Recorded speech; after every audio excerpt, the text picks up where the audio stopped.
In the stillness of a tomb, under layers of linen and time, a face stares back.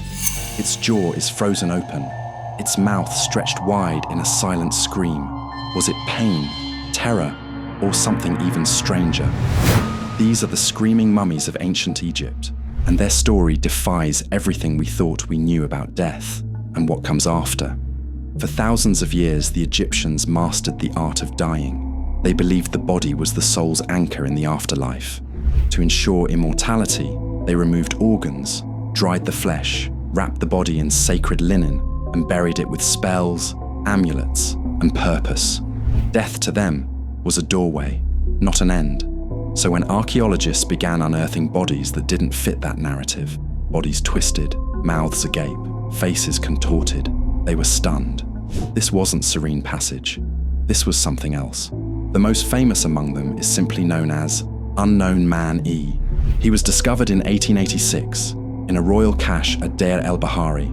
Among kings and nobles, his burial stood out like a scream in silence. He was wrapped in sheepskin, a material considered ritually unclean.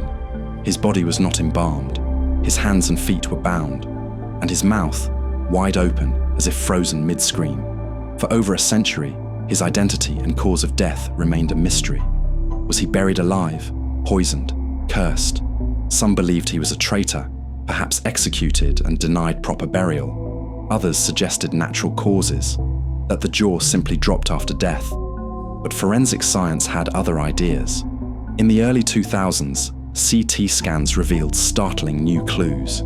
His bones showed no signs of trauma, no struggle, no defensive wounds. But his posture was unusual, tightly contracted, face drawn upward. Some experts believe rigor mortis set in while he was in a sitting position, perhaps just moments after sudden death, possibly from poison, possibly from fear.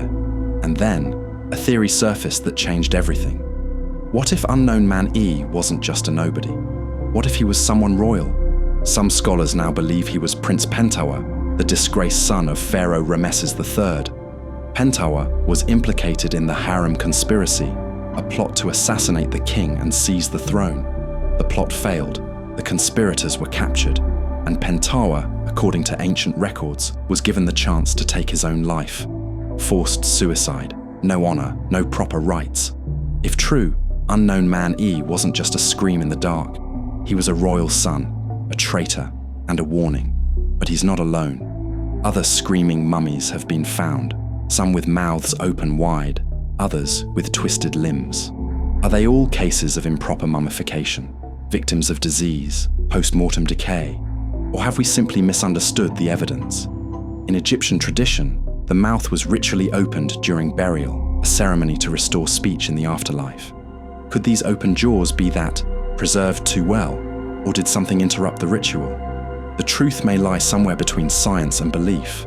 Some screams are medical, others are symbolic, and a few may never be explained. But one thing is clear, these aren't just corpses, they are messages, echoes of lives that ended unnaturally, unfairly, or unresolved. The screaming mummies remind us that even in a civilization obsessed with order, eternity, and preparation, death sometimes came unexpectedly, and not every soul crossed over in peace. We still don't know if they were screaming when they died, or if we're simply the ones who forgot how to listen. Every forgotten tale deserves to be told. Subscribe to Histovian and keep history alive.